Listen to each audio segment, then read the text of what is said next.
Hi there, I'm Logan Medish with High Caliber History, and a very special treat at the Federal Ammunition Plant in Anoka, Minnesota. And you can't produce the best quality ammunition without being able to test it.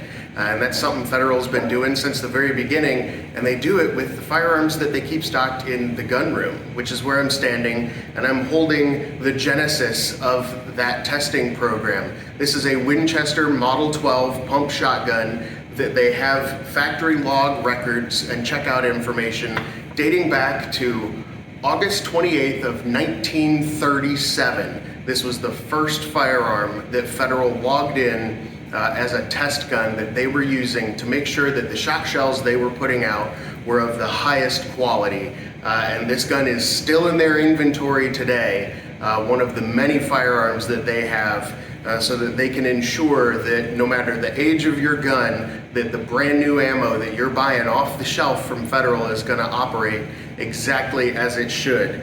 And this gun, for everything that it's been through and its age, is in remarkably good condition, all things considered.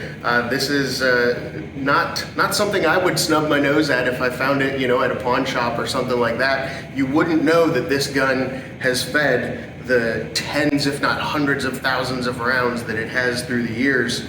And it's pretty cool. On the side of the receiver here, when it came in to the factory, someone with individual letter stamps stamped Federal Cartridge Corporation into the side of the gun, so that you have that rock solid provenance here almost 100 years later, that there's no doubt about it that this gun belonged to Federal and has been helping them churn out top-notch ammo for 100 years. So just one of the really cool aspects of Federal history here in Anoka, Minnesota.